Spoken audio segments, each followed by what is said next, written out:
Hi everyone! Well, it's certainly a long time since you haven't seen a new Mythbuster video series. So, making this request for Javith Anwar. He really wants me to make a Mythbuster video.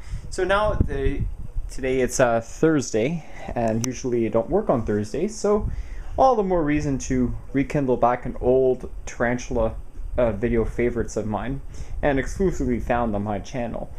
So, Mythbuster video 49, we're going to be discussing all I know about the stout-legged baboon species in the genus Eucratoscelus.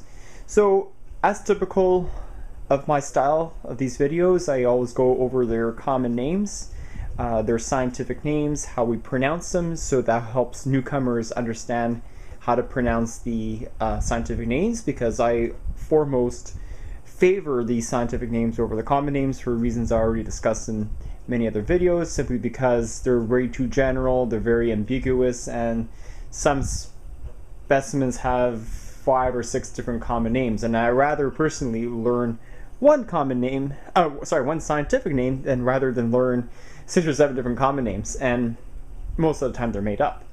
And then I'll show you pictures of what they actually look like. I'll show you my specimen over here, the lifespan, the basic care sheet, the temperament, breeding information. Luckily, I only found some info on it, but not very much. And personal recommendations. Do I think it's a good spider to add in your collection? Okay, so the very first thing we're going to do is go over the scientific name and common name of these species. So currently these Eucratoscelus come in 2 different kinds of species. The ones that are widely available in the hobby. The one that I'm going to be discussing exclusively is the Eucratoscelus pachypus, which is the Tanzanian stout-legged baboon. And there's also another one called the E.constrictus, which is the Kenyan stout-legged baboon. One's from Tanzania, one's from Kenya. So the way we pronounce them is Eucratoscelus pachypus. Again, Eucratoscelus pachypus. I thought the name would be a mouthful to understand, but actually, once you get to know it, it's actually really interesting and really easy to do. Okay, so we're going to go to my computer to show you what these specimens look like in captivity. So I'm on Tarantula Canada's website, and all of these sites that I'm going to be putting on, I will be labeling them in the video description. So, going into, where is it? Yeah, right here. Yeah, there's only 2 of them that are known in the hobby: E.constrictus and E. pachypus. So, this is a pachypus spiderling.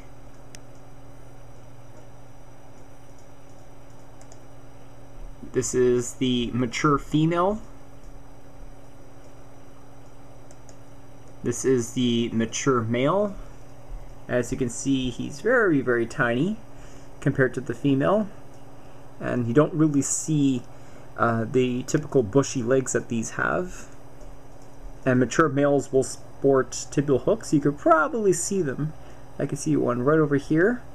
And he has bulbous pedipalps like all mature males do.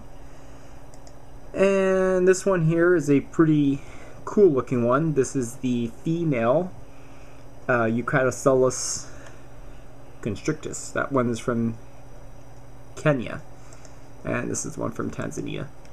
So, let's go have a look at my specimen and, give you all the information that you need to know about it. Okay, so there we go. This is my nice, cute little female. Alright, just gonna push her. Okay, a little defensive, but that's typically what you would expect from a baboon. Ooh, okay. My goodness, my female isn't in the best of moods, but again, that's a typical temperament of what you see in baboons. So, a little bit more on that later. So, A very interesting fact that I did not know about is that I thought for sure that these specimens get to quite a respectable large leg span, like, you know, like 3.5 to 4.5 inches. But actually I was wrong. These are actually a little bit small to medium-sized tarantulas. The females will get up to having a 2.5 to about 3-inch leg span, and the males will, as fully mature specimens, you know, with tibial hooks and bulbous pedipalps, their maximum size is going to be about maybe 1.75 inches to around 2 inches. Now the price ranges, unfortunately, most if not all of these stout-legged baboons are offered as wild-caught specimens. Captive bred species are very, very hard to come by because breeding is extremely difficult on these species. I went to a particular website, which I'm going to be putting it on the video description. Only 2 known reported cases on breeding of these species were done by British arachnologist Richard Gallen, who's the go-to guide to baboon spiders, and he's constantly rediscovering and reclassifying all of the baboon species, and our very own Martin from Tarantula Canada. So the range of prices, typically if you find them as spiderlings, they'll generally go for like $20 to $30, and sizes like this will generally go for around maybe about $30 to about $80, depending on where you get them. For instance, my specimen, this female, I got for $40 if my mind serves me correctly, from a pet store. I asked Angelo to order me one, and that he did.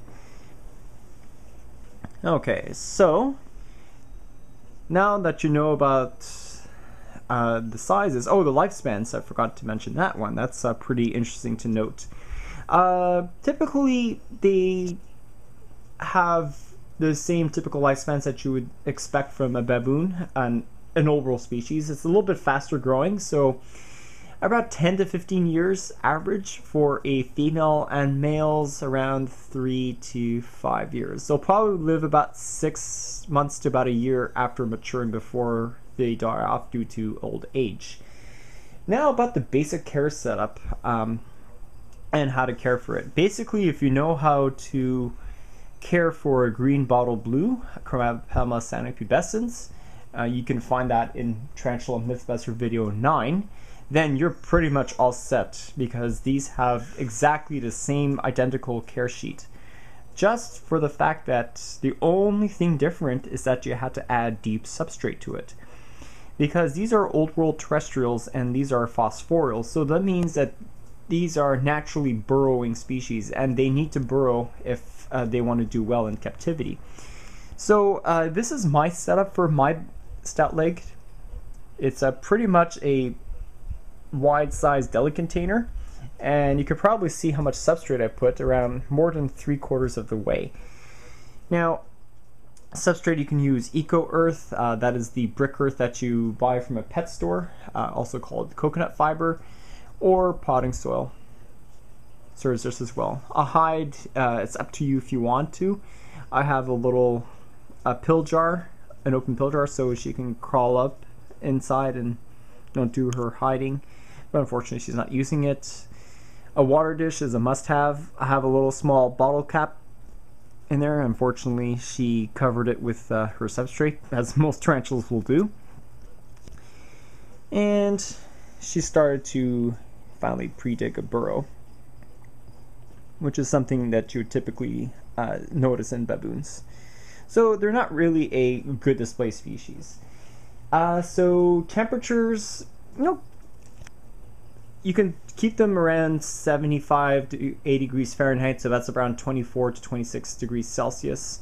I don't usually go by these numbers. I tend to keep my room around room temperature, and they're going to be fine. So I know I got a lot of debate on this, so this is what I do to keep my teas temperature-wise during the year. So, as many of you know, I live in Canada, and so Canada has really hot summers and really cold winters.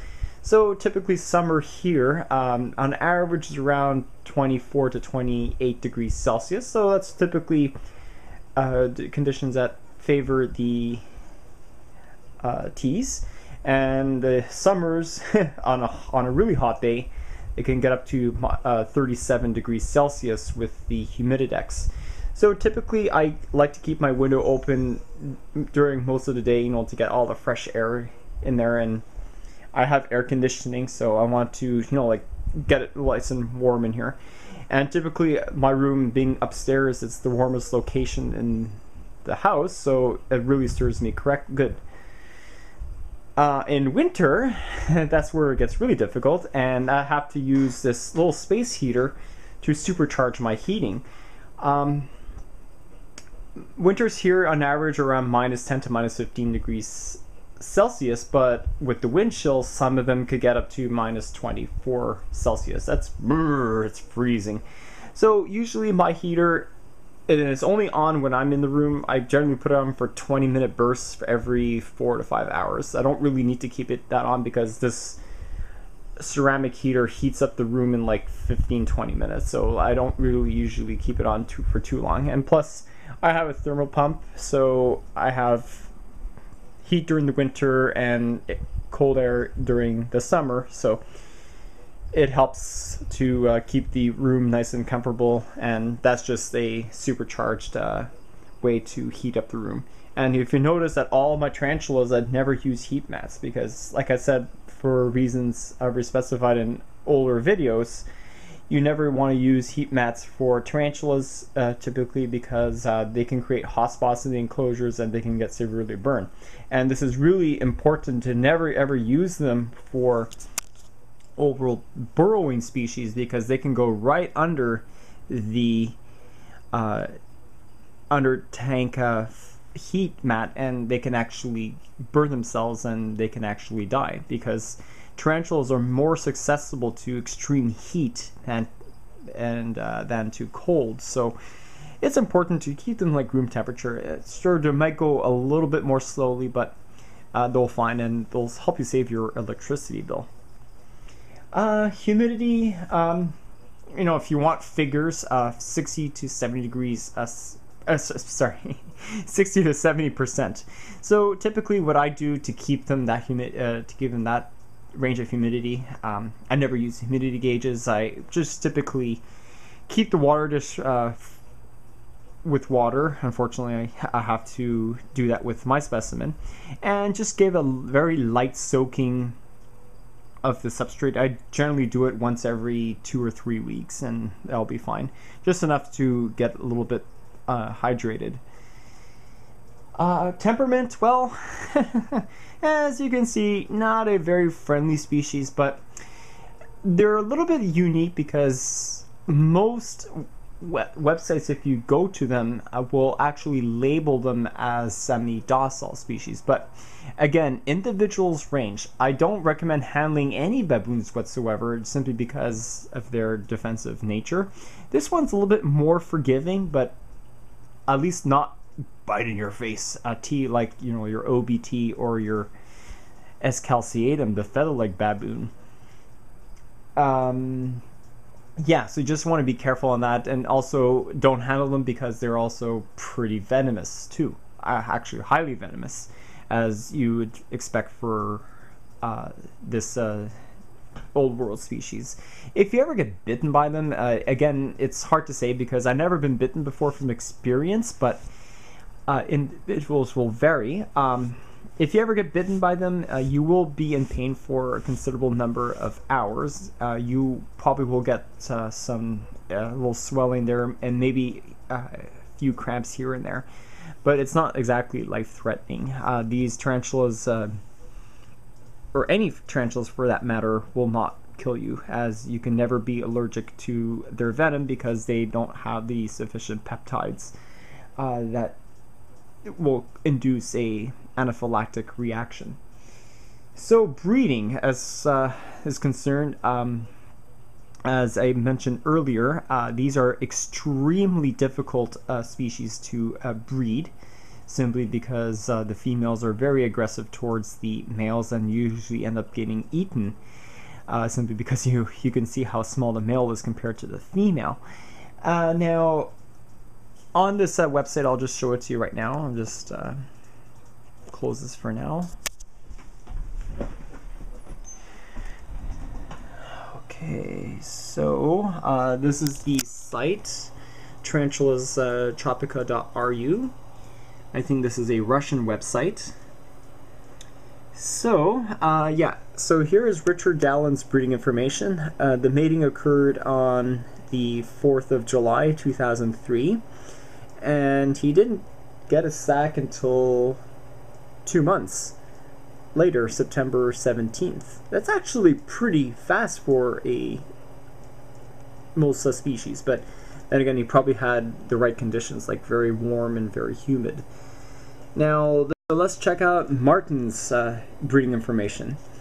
So he mated his E. pachypus pair on the 22nd of June 2005. He found the egg sac 4 months later, and then he took out the egg sac on the 26th of November. That's pretty much a time that you should take egg sacs out if you need to, always a month later after you've seen them. And in this case, he found 118 spiderlings in that egg sac. So it's not a big count like you would expect for like a B. smithi or G. rosea, but it's pretty respectable for a baboon. And you can see over here the eggs with legs and the female.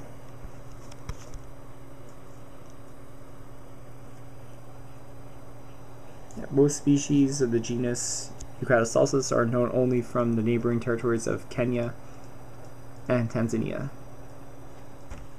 Now, a very interesting thing to note about these Eucratoscelus species, I forgot to mention, is that they're pretty distinctive compared to most baboons. And these are the only baboon species that sport very thick bush-like hairs on their leg force, basically their hind legs. This is typically what you would see in your Eupalestris camperstratus, the pink cedar beauty. So if I can show you that specimen, yeah, you can see that her hind legs are very bushy, very hairy. And also the E.constrictus will have it, except the E.constrictus will have like a much more lighter brown color than the E. pachypus, which are pretty much like really dark brown to jet black.